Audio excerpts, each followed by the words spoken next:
What is up, YouTube? Just wanted to make a really quick video on how I slimmed down my rear bumper.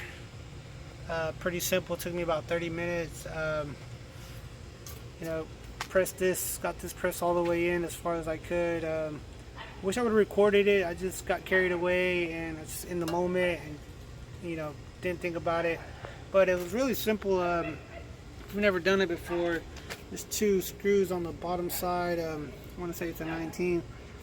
You're gonna have to shoot those out.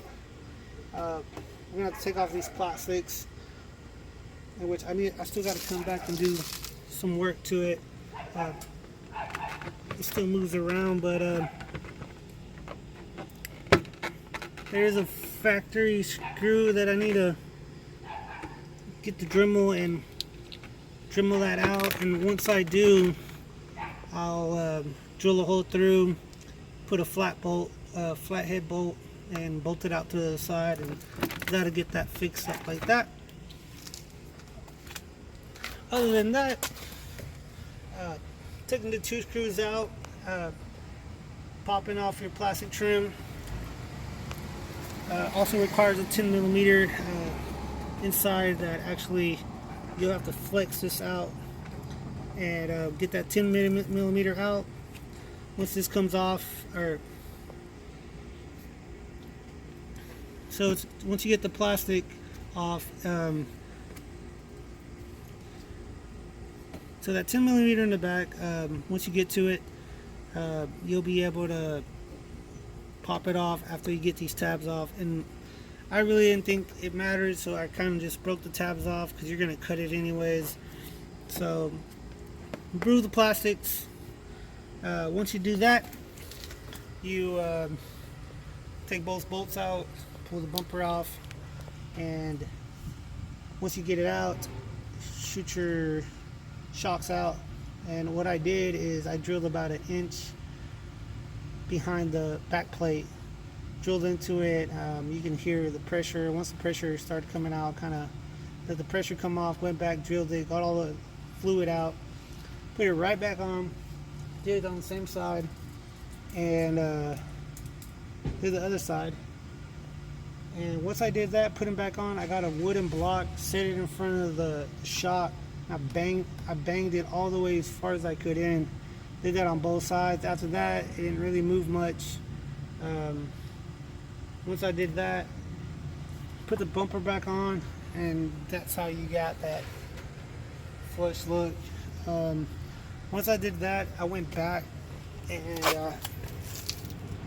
good thing about this one is it's plastic, and the actual screw is broken off, so I could kind of like just slide this back and forth like so. So it made things a little easier, but the other side was not broken, so it was gave me a little more of a challenge. But all I did was I slid this back into the pad, and this basically stuck out like 2 inches, and I measured it, and the shocks went in 2 inches, so I measured 2 inches, and then all I did is mark the line on the plastic and lined it up with a ruler, and I got a Dremel drilled straight down. And then I just kept lining it up until it basically got to like where I wanted it. And like I said, I gotta come back and get this bolted into that. And once I did that, yeah, I just basically left it like that. And I still gotta come back and finish it. Still not done. And then I came back to the other side, did the same thing. And like this one does not move because it's actually bolted to the behind the pad.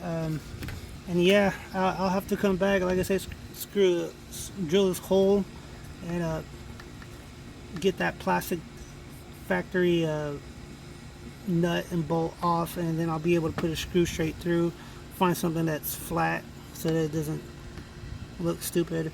But yeah, pretty much once I get that, I'll be able to finish it all up. But all said and done, took me about 30 minutes. Pretty easy. Shoot your bumper off, pull your shocks off, drill about 1 inch behind it, put them back on, bang them all the way in. I wouldn't do metal to metal just because you could mess up some of that metal and it might make it hard to try to push that bumper back in. After that, slide the bumper back on,